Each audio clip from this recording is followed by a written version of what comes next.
एक गरीब परिवार अपना गांव छोड़कर शहर में रोजगार और अपने बच्चों की पढ़ाई के लिए शहर में आया था। रोजगार और बच्चों की पढ़ाई अच्छी चल रही थी। अभी वह परिवार किराए पर रह रहा था। काफी समय बीतने के बाद उस परिवार ने घर लेने का फैसला किया। कुछ उनका अपनी मेहनत का कमाया हुआ पैसा था, कुछ उनकी मेहनत से कमाया हुआ और कुछ गाँव की जमीन थी।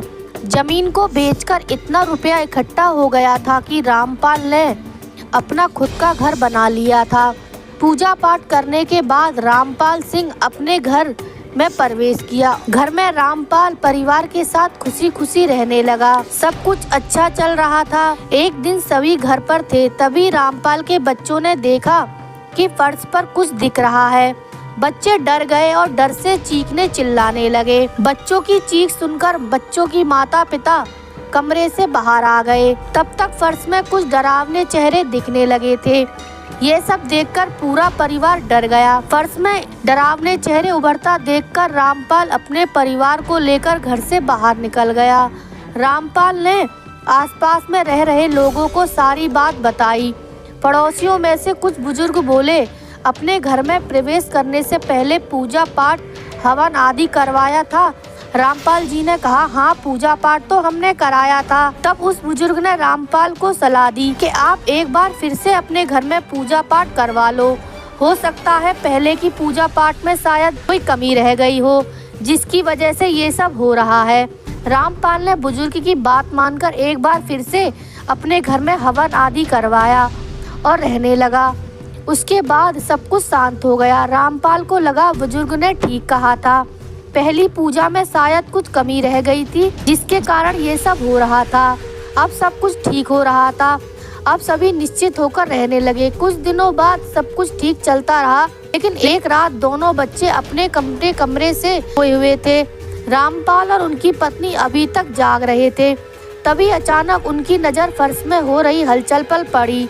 दोनों ने देखा कि फर्श में फिर से कुछ आकृतियां उभर कर आ रही हैं। ध्यान से देखा तो दोनों पति पत्नी पहले की तरह फर्श में डरावने चेहरे देख रहे थे। चेहरे इतने डरावने और बड़े होते जा रहे थे कि कोई भी उन्हें देखकर डर के मारे बेहोश हो जाए। देखते ही देखते वे चेहरे खौफनाक हंसी हंसते हुए फर्श से बाहर आने लगे। उनका आकार बहुत बड़ा था। उनकी लाल लाल आंखें, बिखरे बाल और बड़े बड़े नाखून थे। को देखकर रामपाल और उनकी पत्नी को डर के मारे बुरा हाल हो गया। वे दोनों बच्चों को जल्दी जल्दी हड़बड़ाहट में जगाते हुए चीखते चिल्लाते हुए घर से बाहर निकल गए। लेकिन वो डरावने चेहरे उनका घर के बाहर भी पीछा करने लगे। वे चारों भागते भागते मंदिर के पास जाकर रुके। रामपाल ने सोचा शायद मंदिर में ये डरावने चेहरे प्रवेश नहीं करेंगे। सोचकर रामपाल अपनी पत्नी और बच्चों के साथ मंदिर के अंदर चले गया। रात भर रामपाल अपनी पत्नी बच्चे मंदिर में रहे, लेकिन वे रात भर डर के मारे सो नहीं पाए। उनके दिमाग में उन्हीं डरावने चेहरों का खौफ था। जैसे तैसे वह भयानक रात गुजर गई और सुबह हुई।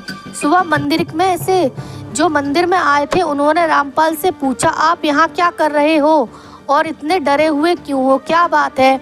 रामपाल ने रात की सारी घटना पंडित जी को बताई।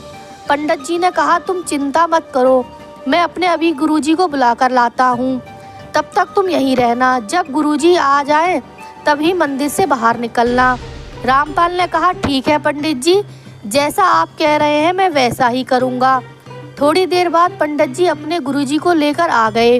पंडित जी ने गुरुजी को सारी बात बता दी थी, इसलिए गुरुजी ने रामपाल से कुछ नहीं पूछा, बस उस घर में चलने की बात कही। अब सब लोग उस घर के बाहर खड़े हो गए। गुरुजी के घर के अंदर गए और 4 लोगों से फर्श को खुदवाया। जैसे ही फर्श 2-3 फुट खुद गया, गुरुजी बाहर रामपाल के पास भागकर आए और कहा, तुम यहाँ से कब से रह रहे हो?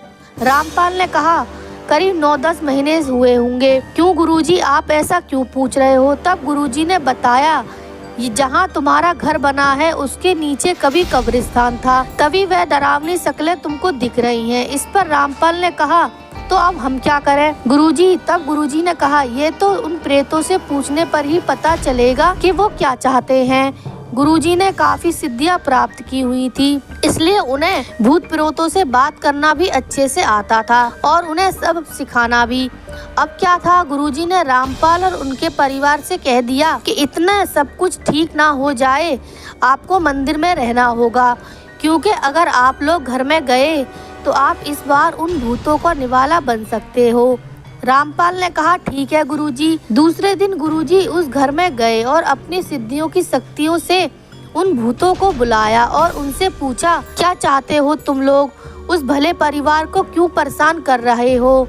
उन लोगों ने बड़ी मेहनत से एक एक पैसा जोड़कर ये घर बनाया है। गुरुजी ने इतना कहते ही उनमें से एक पुरुष भूत गुस्से से बोला, हमारे घर में वो लोग, हम उनके घर में नहीं हैं, समझे? अब तुम भी यहाँ से चले जाओ, वरना तुम्हारा क्या हाल होगा यह तुम सोच भी नहीं सकते। उस भूत के इतना कहते ही गुरुजी वहाँ से चले गए और मंदिर में जहाँ रामपाल था वहाँ पहुँच गए। गुरुजी ने रामपाल से कहा, आप उस घर को छोड़ दो और किसी घर में रह लो। रामपाल ने गुरुजी को बीच में टोकते हुए कहा, आप ऐसा कह क्यों रहे हो? गुरुजी, आप कहाँ जाएंगे? और हमारे बारे में सोचिए, मुश्किल से हमने वह घर बनाया है, ऐसे कैसे छोड़ दें? गुरुजी ने कहा, बात आपकी भी ठीक है और बात उन भूत प्रेतों को भी गलत नहीं है। वहाँ कब्रिस्तान है, यानी प्रेतों का घर। आपको आपके ही घर से निकाला जाएगा तो आपको कैसा लगेगा? इतना सुनकर रामपाल निराश होकर अपने गांव चले गया। अब वह घर खंडर बन चुका है। इतनी डरावनी आवाजें और खौफनाक हंसी से रात सन्नाटे में चोर ही रहता है। आशा करती हूँ आपको ये हॉरर स्टोरी पसंद आई हो और ऐसी हॉरर स्टोरी सुनने के लिए मेरे चैनल को सब्सक्राइब करके बेल आइकन को प्रेस करें। धन्यवाद।